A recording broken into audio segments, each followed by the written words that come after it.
نبی آخر الزماں حضرت محمد صلی اللہ علیہ وآلہ وسلم کو یہ تسبیح حضرت جبرائیل علیہ السلام نے بتائی تھی۔ اللہ یہ تسبیح پڑھنے والوں کو 1000 حج و عمرہ کا ثواب عطا فرماتا ہے اور ان کی تمام قضا نمازیں ادا تصور فرماتا ہے۔ یہ ایسی تسبیح ہے جو پہاڑ کو ریزہ ریزہ کر دے، پانی کو روک دے، آگ کو بجھا دے اور بڑے سے بڑے گناہ گار کے گناہوں کو مٹا دے گی۔ یہ تسبیح ایک عظیم الشان راز ہے اور محترم و مقرب فرشتے حضرت جبرائیل علیہ السلام کی بتائی ہوئی خاص دعا ہے۔ میں نے آج تک جتنی بھی تسبیحات دیکھی، پڑھی یا سنی ہیں، ان میں سے سب سے بلند و برتر ہے وہ عالی شان تسبیح یہ ہے: بسم اللہ الرحمن الرحیم، اللہ کے بابرکت نام سے شروع جو نہایت مہربان اور رحم فرمانے والا ہے۔ رات کا پچھلا پہر تھا، مدینہ کی فضا پرسکون تھی اور ہر طرف خاموشی کا راج تھا۔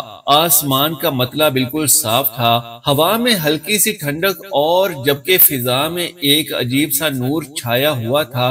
اپنی پوری آب و تاب سے آسمان پر چمکتے ستارے اس بات کا واضح اشارہ دے رہے تھے کہ آج کچھ غیر معمولی ہونے جا رہا ہے۔ ہمارے پیارے نبی رحمت صلی اللہ علیہ وآلہ وسلم اپنی چادر انور میں لپٹے اللہ رب العالمین کی عبادت میں مشغول تھے کہ اچانک فرشتوں کے سردار حضرت جبرائیل امین علیہ السلام حاضر خدمت ہوئے۔ 400 نور کی روشنی پھیل گئی، ہوائیں خوشبو سے معطر ہو گئیں۔ حضرت جبرائیل علیہ السلام کے ہمراہ تشریف آور ہونے والے نوری فرشتے انتہائی ادب کے عالم میں دربار رسالت صلی اللہ علیہ وآلہ وسلم میں جھک گئے، گویا جبرائیل امین علیہ السلام خوب تیاری سے دربار رسالت صلی اللہ علیہ وآلہ وسلم میں جلوہ افروز ہوئے اور سلام ادب کے بعد نبی صلی اللہ علیہ وآلہ وسلم کے ساتھ محو گفتگو ہوئے اور فرمایا کہ اے محمد صلی اللہ علیہ وآلہ وسلم،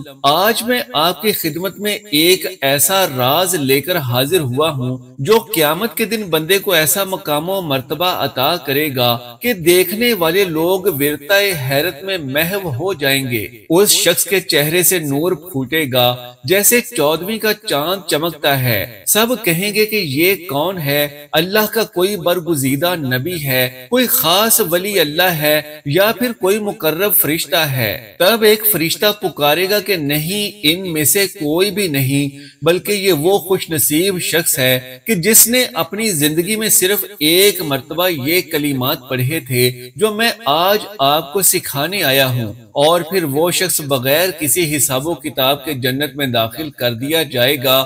پل صراط پر سے بجلی کی سی رفتار میں گزر جائے گا جیسا کہ وہ کبھی گناہ گار تھا ہی نہیں، اور اگر اس کے گناہ سمندر کی جھاگ کے برابر بھی ہوں گے یا پھر درختوں کے پتوں کی تعداد میں اور بارش کے قطروں سے بھی زیادہ ہوں گے تو اللہ تبارک و تعالیٰ پھر بھی اسے معاف فرما دیں گے اور اسے 1000 مقبول حج و عمرے کا ثواب عطا کر دیا جائے گا۔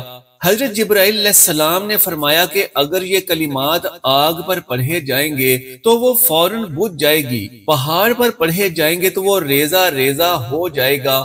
اگر کوئی شخص پیاسا ہو اور شدید ترین پیاس کی عالم میں یہ دعا پڑھ لے تو وہ فوراً سیراب ہو جائے گا۔ اگر کوئی شخص بھوکا ہو اور یہ دعا پڑھ لے تو رزق کا دروازہ اس پر کھل جائے گا، اور اگر کوئی شخص حافظ قرآن نہ بن سکے تو ان کلمات کے ذریعے سے اس کے حافظے میں قرآن سما جائے گا۔ سبحان اللہ۔ اور ناظرین کرام، جان لیجئے کہ وہ مبارک کلمات کون سے ہیں۔ اس دنیا میں ہی جنت کی بشارت پانے والے نبی کریم صلی اللہ علیہ وآلہ وسلم کے غار کے ساتھی اور سسر اور خلیفہ اول حضرت ابو بکر صدیق رضی اللہ تعالی عنہ فرماتے ہیں کہ میں نے یہ کلمات رات میں اور دن میں پڑھے، مجھے ایسا مقام و مرتبہ اور شرف نصیب ہوا جو کہ اس دنیا کی ہر دولت سے بڑھ کر تھا۔ وہ فرماتے ہیں کہ مجھے خواب میں سرکار مدینہ صلی اللہ علیہ وآلہ وسلم کا دیدار نصیب ہوا۔ خلیفہ ثانی حضرت عمر فاروق رضی اللہ تعالیٰ عنہ فرماتے ہیں کہ جب بھی میں نے کسی حاجت کے لیے یہ دعا مانگی تو اللہ سبحانہ و تعالیٰ نے مجھے کبھی مایوس نہیں کیا۔ ان کلمات کے برکت سے میری ہر دعا قبول ہوئی اور کبھی بھی رد نہ ہوئی۔ خلیفہ سوم حضرت عثمان رضی اللہ اللہ تعالیٰ عنہ کو قرآن پاک حفظ کرنے میں مشکل پیش آ رہی تھی، انہوں نے نبی کریم صلی اللہ علیہ وآلہ وسلم کی بارگاہ میں عرض کیا کہ یا رسول اللہ صلی اللہ علیہ وآلہ وسلم، مجھے یہ مشکل پیش آ رہی ہے۔ تو آپ صلی اللہ علیہ وآلہ وسلم نے فرمایا کہ یہ کلمات پڑھو اور پھر دعا کرو، تمہیں قرآن حفظ ہو جائے گا۔ حضرت عثمان ابن عفان رضی اللہ تعالیٰ عنہ نے یہ کلمات پڑھے تو پھر قرآن ان کے سینے میں اس طرح سے اتر گیا کہ جیسے وہ صدیوں سے حافظ قرآن ہوں۔ پیارے ناظرین، اگر آپ بھی ان کلمات کے بارے میں جاننا چاہتے ہیں، اگر آپ بھی چاہتے ہیں کہ قیامت کے دن بغیر حساب کے جنت میں داخل ہو جائیں، اگر آپ بھی چاہتے ہیں کہ قیامت کے دن آپ کا چہرہ نور سے یوں چمکے جیسے 14ویں رات کا چاند چمکتا ہے، اور آپ بھی پل صراط سے برق رفتار کے ساتھ گزرنا چاہتے ہیں، تو ان کلمات کو ایک بار ضرور پڑھ لینا، صدق دل سے پڑھنا اور اپنے پورے ایمان اور یقین کو ملحوظ خاطر رکھتے ہوئے پڑھنا۔ پیارے ناظرین، یہاں یہ بات واضح کی جاتی ہے کہ بے شک ہر کسی کا حساب و کتاب ضرور ہوگا، لیکن چند ایسے لوگ ہوں گے کہ جو اپنی زندگی میں کوئی ایسا عمل کر جائیں گے جو اللہ تبارک و تعالیٰ کو بے حد محبوب ہوگا، یعنی ان کی نیکیاں اتنی زیادہ لکھ دی جائیں گی کہ ان نیکیوں کے صدقے سے اللہ تبارک و تعالیٰ ان کو جنت میں داخل کر دے گا۔ اگر آپ بھی چاہتے ہیں کہ پل صراط سے بجلی کی طرح پار ہو جائیں، اور اگر آپ چاہتے ہیں کہ اس دنیا میں بھی آپ کی ہر حاجت فوراً پوری ہو جائے، تو اس ویڈیو کو آخر تک ضرور دیکھ لیجئے گا تاکہ وہ کلمات جان سکیں جو حضرت جبرائیل علیہ السلام خود لے کر نبی کریم صلی اللہ علیہ وآلہ وسلم کے دربار میں حاضر ہوئے۔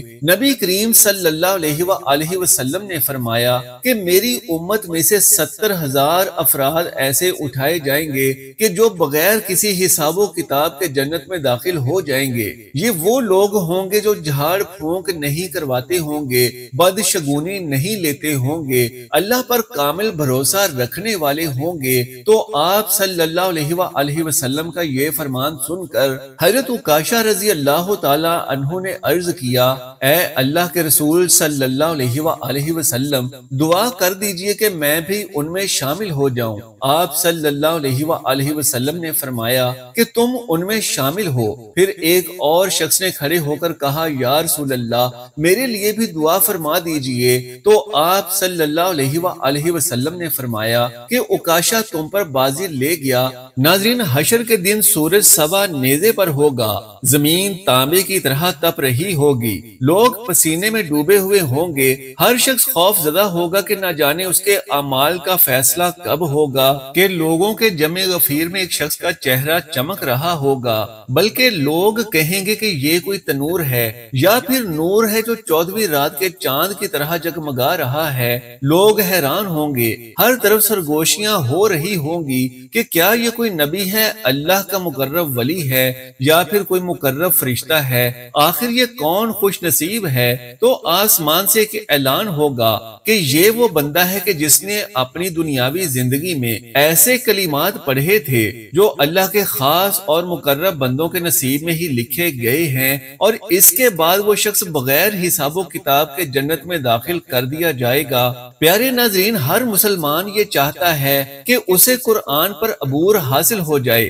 اسے اپنے نبی کریم صلی اللہ علیہ وآلہ وسلم کا دیدار نصیب ہو جائے، اور وہ لوگ جو حج و عمرہ کی سعادت حاصل نہیں کر پاتے تو وہ بھی چاہتے ہیں کہ انہیں زندگی میں کم سے کم ایک بار تو یہ سعادت ضرور نصیب ہو جائے۔ تو وہ اللہ کی بارگاہ میں رو رو کر اور گڑ گڑا کر دعا کرتے ہیں کہ کاش ہمارے پاس بھی کوئی وسیلہ ہوتا کہ ہم طواف کعبہ کرتے اور نبی صلی اللہ علیہ وآلہ وسلم کے روضے پر حاضری دیتے، اور اگر ایسا نہیں ہو سکتا تو اے اللہ پاک ہمیں خواب میں ہی اپنے گھر کا دیدار کروا دے اور پیارے نبی صلی اللہ علیہ وآلہ وسلم کا روضہ مبارک دکھا دے۔ ناظرین کرام، ہر شخص یہ چاہتا ہے کہ اس کی دنیا اور آخرت خوب سے خوب تر ہو، حضرت مولا علی رضی اللہ تعالیٰ عنہ فرماتے ہیں کہ جب میں تلوار کو تھامتا تو میرا دل اللہ کے نور سے روشن ہو جاتا اور تب میں یہ کلمات پڑھتا جو کلمات حضرت جبرائیل علیہ السلام نے خود آ کر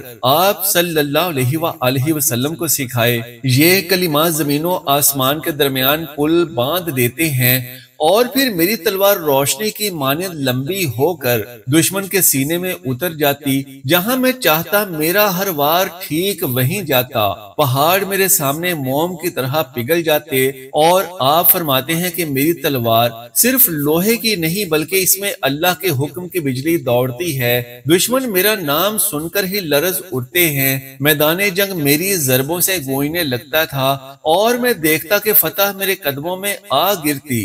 اللہ نے مجھے وہ ہاتھ عطا کیے تھے کہ جو ظلم کا ہر وار کاٹ دیتے، وہ ہاتھ دیے جو حق کا جھنڈا بلند کرتے، اور اللہ نے مجھے ایسی نظر عطا فرمائی جو آنے والے وقت کی چالوں کو بھانپ لیتی تھی۔ حضرت مولا علی رضی اللہ تعالیٰ عنہ فرماتے ہیں کہ مجھے جنگوں میں کامیابی میری طاقت سے نہیں بلکہ اس کامل یقین سے ملتی تھی کہ میں حق پر ہوں اور حق میری حمایت میں ہے۔ میرا ہر وار بجلی کی کڑک اور ہر قدم شیر کی گرج تھا۔ یہ کلمات وہ خزانہ ہے کہ جسے جبرائیل علیہ السلام لے کر حاضر ہوئے۔ یہ کلمات دراصل وہ راز ہے جو قیامت کے دن نجات کا ذریعہ بن جائے گا۔ صحابہ کرام رضوان اللہ اجمعین نے ایک بار ایک حیران کن منظر بھی دیکھا جب وہ نبی کریم صلی اللہ علیہ وآلہ وسلم کے ارد گرد بیٹھے ہوئے تھے کہ اچانک ایک اجنبی شخص مسجد میں داخل ہوا۔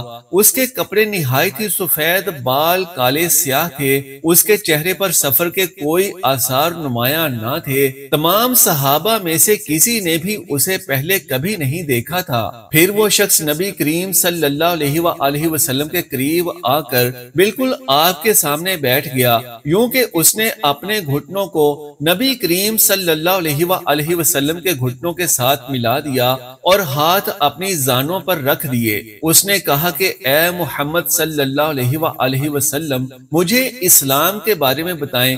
رسول اللہ صلی اللہ علیہ وآلہ وسلم نے فرمایا، اسلام یہ ہے کہ تم گواہی دو کہ اللہ کے سوا کوئی معبود نہیں اور محمد صلی اللہ علیہ وآلہ وسلم اللہ کے رسول ہیں، نماز قائم کرو، زکوٰۃ ادا کرو، رمضان کے روزے رکھو اور اگر استطاعت ہو تو حج کرو۔ اس اجنبی نے کہا کہ آپ نے سچ فرمایا۔ صحابہ حیران تھے کہ یہ شخص سوال بھی کر رہا ہے اور خود ہی جواب کی تصدیق بھی کر رہا ہے۔ پھر اس نے پوچھا کہ مجھے ایمان کے بارے میں بتائیں۔ آپ صلی اللہ علیہ وآلہ وسلم نے فرمایا کہ ایمان یہ ہے کہ تم اللہ اور اس کے فرشتوں، اس کی کتابوں اور اس کے رسولوں، قیامت کے دن اور تقدیر پر ایمان رکھو، چاہے وہ اچھی ہو یا بری۔ اس شخص نے پھر سے وہی کہا کہ آپ نے سچ فرمایا۔ پھر اس نے پوچھا کہ مجھے احسان کے بارے میں بتائیں۔ رسول اللہ صلی اللہ علیہ وآلہ وسلم نے فرمایا، احسان یہ ہے کہ تم اللہ کی عبادت کرو جیسا کہ تم اسے دیکھ رہے ہو، اور اگر یہ نہ ہو تو کم سے کم یہ یقین رکھو کہ وہ تمہیں دیکھ رہا ہے۔ پھر اس اجنبی شخص نے قیامت کی نشانی پوچھی اور کچھ نشانیوں کا ذکر کرنے کے بعد وہ چلا گیا۔ رسول اللہ صلی اللہ علیہ وآلہ وسلم نے صحابہ سے پوچھا کہ جانتے ہو یہ شخص کون تھا؟ اس پر صحابہ نے کہا کہ اللہ اور اس کا رسول ہی بہتر جانتے ہیں۔ آپ صلی اللہ علیہ وآلہ وسلم نے فرمایا، یہ جبرائیل امین علیہ السلام تھے جو تمہیں تمہارا دین سکھانے آئے تھے۔ نبی کریم صلی اللہ علیہ وآلہ وسلم نے فرمایا کہ قیامت سے پہلے دجال ظاہر ہوگا جو اس دنیا کا سب سے بڑا فتنہ ہوگا۔ وہ ایک آنکھ سے کانا ہوگا جبکہ اس کی دوسری آنکھ اوپر کی جانب ابری ہوئی ہوگی۔ وہ لوگوں کو جنت اور جہنم دکھائے گا لیکن اس کی جنت اصل میں جہنم ہوگی۔ صحابہ حیران ہو کر سن رہے تھے کہ آپ صلی اللہ علیہ وآلہ وسلم نے مزید فرمایا کہ وہ زمین میں 40 دن تک رہے گا، لیکن وہ دن اس طرح ہوں گے کہ پہلا دن 1 سال کے برابر، دوسرا دن 1 مہینے کے برابر، تیسرا دن 1 ہفتے کے برابر، جبکہ باقی دن عام دنوں کے برابر ہوں گے۔ صحابہ نے فوراً پوچھا، یا رسول اللہ صلی اللہ علیہ وآلہ وسلم، جو دن 1 سال کے برابر ہوگا کیا اس میں ہم صرف 5 نمازیں پڑھیں گے؟ آپ صلی اللہ علیہ وآلہ وسلم وسلم نے فرمایا کہ نہیں، بلکہ وقت کا حساب کر کے نمازیں ادا کرنا۔ پھر آپ صلی اللہ علیہ وآلہ وسلم نے فرمایا کہ دجال پوری زمین پر تیزی سے سفر کرے گا جیسے بادلوں کو ہوا اڑاتی ہے۔ وہ مدینہ اور مکہ میں داخل نہیں ہو سکے گا کیونکہ وہاں فرشتے ان شہروں کی حفاظت کریں گے۔ پھر نبی کریم صلی اللہ علیہ وآلہ وسلم نے دجال کے قتل کی خبر بھی سنا دی۔ آپ صلی اللہ علیہ وآلہ وسلم نے فرمایا حضرت عیسیٰ ابن مریم علیہ السلام دمشق کے مشرق میں سفید مینار پر اتریں گے، ان کے ہاتھوں میں نیزہ ہوگا، وہ موجودہ اسرائیل کے قریب ایک جگہ پر دجال کو قتل کریں گے۔ ناظرین کرام، ایک رات جب مکہ کی فضا پر خاموشی طاری تھی، رسول اللہ صلی اللہ علیہ وآلہ وسلم پر وحی کا نزول ہوا اور آپ کو آسمانی سفر پر لے جایا گیا۔ حضرت جبرائیل علیہ السلام آپ کو بیت المقدس مسجد اقصی لے گئے جہاں تمام نبیوں نے آپ صلی اللہ علیہ وآلہ وسلم کی اقتداء میں نماز ادا کی۔ پھر آپ کا سفر آسمان کی جانب ہوا۔ پہلے آسمان پر حضرت آدم علیہ السلام سے ملاقات ہوئی، دوسرے پر حضرت یحییٰ اور حضرت عیسیٰ علیہ السلام، تیسرے آسمان پر حضرت یوسف، چوتھے پر حضرت ادریس، پانچویں پر حضرت ہارون اور چھٹے آسمان پر حضرت موسیٰ، جبکہ ساتویں آسمان پر حضرت ابراہیم علیہ السلام سے ملاقات ہوئی جو بیت المعمور کے ساتھ ٹیک لگائے بیٹھے تھے۔ پھر آپ صلی اللہ علیہ وآلہ وسلم کو سدرۃ المنتہا تک لے جایا گیا جہاں جبرائیل علیہ السلام رک گئے اور کہا کہ اے محمد صلی اللہ علیہ وآلہ وسلم، اس سے آگے جانے کی مجھے اجازت نہیں ہے اور یہاں سے آگے آپ کو اکیلے جانا ہوگا۔ اور پھر اللہ رب العزت سے ملاقات ہوئی جہاں 50 نمازیں فرض کی گئیں جو بعد میں 5 کر دی گئیں، لیکن ان کا اجر 50 نمازوں کا ہی رکھا گیا۔ جب نبی کریم صلی اللہ علیہ وآلہ وسلم واپس تشریف لائے اور یہ واقعہ بیان فرمایا تو کافروں نے مذاق اڑانا شروع کر دیا، لیکن حضرت ابو بکر صدیق رضی اللہ تعالیٰ عنہ نے کہا کہ اگر یہ بات محمد صلی اللہ علیہ وآلہ وسلم نے فرمائی ہے تو بالکل سچ ہے اور میں اس کی تصدیق کرتا ہوں۔ ناظرین کرام، حدیث قدسی ہے کہ نبی کریم صلی اللہ علیہ وآلہ وسلم نے فرمایا کہ اللہ سبحانہ و تعالیٰ فرماتا ہے اے میرے بندو، میں نے اپنے آپ پر ظلم حرام کیا اور تمہارے درمیان بھی ظلم کو حرام کر دیا، بس تم ایک دوسرے پر ظلم نہ کرو۔ اے میرے بندو، تم سب بھوکے ہو سوائے اس کے جسے میں کھلاتا ہوں، بس مجھ سے کھانے کا سوال کرو، میں تمہیں کھلاؤں گا۔ اے میرے بندو، تم سب ننگے ہو سوائے اس کے جسے میں پہناتا ہوں، بس مجھ سے لباس مانگو، میں تمہیں پہناؤں گا۔ اے میرے بندو، تم سب گمراہ ہو سوائے اس کے جسے میں ہدایت دوں، بس تم مجھ سے ہدایت طلب کرو، میں تمہیں ہدایت دوں گا۔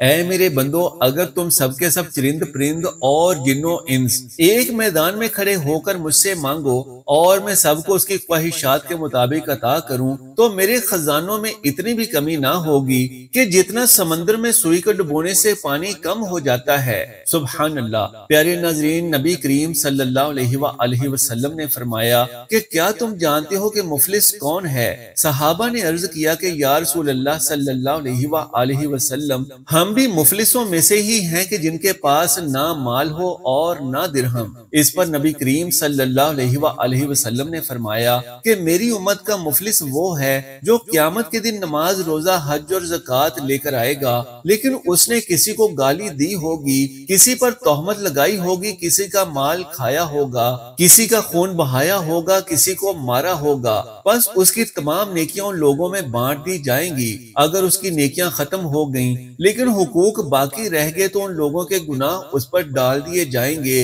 اور پھر اسے جہنم میں ڈال دیا جائے گا۔ نبی کریم صلی اللہ علیہ وآلہ وسلم نے فرمایا کہ بنی اسرائیل میں 3 اشخاص تھے، ایک کوڑھی، دوسرا گنجا، تیسرا نابینا۔ اللہ تعالیٰ نے انہیں آزمانا چاہا، بس سب سے پہلے کوڑھی کے پاس ایک فرشتہ آیا، پوچھا تمہیں کیا چیز سب سے زیادہ پسند ہے؟ اس نے جواب دیا کہ مجھے اچھا رنگ، اچھی جلد، تاکہ لوگ مجھ سے نفرت نہ کریں۔ فرشتے نے اس پر ہاتھ پھیرا تو وہ خوبصورت ہو گیا۔ پھر پوچھا کہ تمہیں کون سا مال پسند ہے؟ تو اس نے کہا کہ اونٹ، بس اسے ایک حاملہ اونٹنی دے دی گئی۔ پھر وہ فرشتہ گنجے کے پاس آیا اور پوچھا کہ تمہیں کیا پسند ہے؟ تو اس نے کہا کہ اچھے بال، تاکہ لوگ مجھ سے نفرت نہ کریں۔ فرشتے نے اس پر ہاتھ پھیرا تو وہ خوبصورت ہو گیا۔ پھر پوچھا تمہیں کون سا مال پسند ہے؟ اس نے کہا گائے، اور پھر اسے ایک حاملہ گائے دے دی گئی۔ پھر نابینا کے پاس آیا اور پوچھا کہ تمہیں کیا پسند ہے؟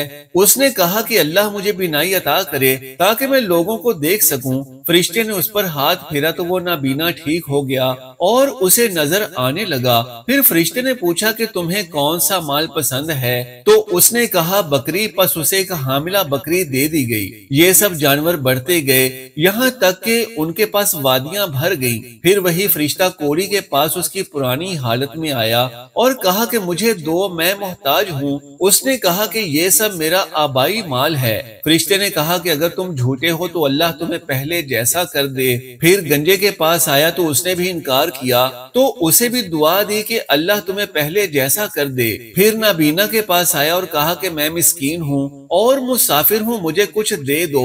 اس نے کہا کہ یہ سب مال اللہ کا دیا ہوا ہے، جتنا چاہتے ہو لے لو۔ فرشتے نے کہا کہ اپنا مال اپنے پاس رکھ، یہ سب محض ایک آزمائش تھی، اللہ تجھ سے راضی ہو گیا اور تیرے ساتھیوں سے ناراض ہو گیا۔ ایک عظیم راز اور حضرت جبرائیل علیہ السلام کی بتائی ہوئی وہ دعا اور کلمات جو اللہ کو بے حد پسند ہیں، اور وہ کلمات یہ ہیں۔ سب سے پہلے درود ابراہیمی پڑھیں، جو درود پاک ہم نماز میں پڑھتے ہیں۔ آئیے ایک مرتبہ ثواب کی نیت سے میرے ساتھ مل کر بھی یہ درود پاک پڑھ لیجئے۔ اللہم صلی علی محمد وعلی آل محمد کما صلیت علی ابراہیم وعلی آل ابراہیم انک حمید مجید۔ اللہم بارک علی محمد وعلی آل محمد کما بارکت علی ابراہیم وعلی آل ابراہیم انک حمید مجید۔ درود پاک پڑھنے کے بعد آپ یہ کلمات 100 مرتبہ پڑھیں۔ لا الہ الا اللہ وحدہ لا شریک لہ لہ الملک ولہ الحمد وہو علی کل شیء قدیر۔ ان کلمات کی ایک تسبیح پڑھنے کے بعد 3 مرتبہ سورہ اخلاص پڑھیں۔ قل هو اللہ احد اللہ الصمد لم یلد ولم یولد ولم یکن لہ کفوا احد۔ 3 بار سورہ اخلاص پڑھنے کے بعد پھر سے درود ابراہیمی پڑھ لیں اور اللہ کے حضور دعا کے لیے ہاتھ بلند کر لیں۔ پھر پورے یقین، ایمان اور خشوع و خضوع کے ساتھ اللہ کے حضور اپنی التجا پیش کریں۔ جو بھی دعا مانگیں گے انشاءاللہ حضرت جبرائیل علیہ السلام کے بتائے ہوئے ان کلمات کے وسیلے سے اللہ پاک کی بارگاہ میں قبول و منظور ہو جائے گی۔ اللہ تبارک و تعالی میرا سنانا اور آپ کا سننا اپنی بارگاہ میں قبول و منظور فرمائے، آمین یا رب العالمین۔ اللہ کا ایک خوبصورت نام نیچے کمنٹ باکس میں ضرور تحریر فرما دیجئے۔ جزاک اللہ خیرا کثیرا۔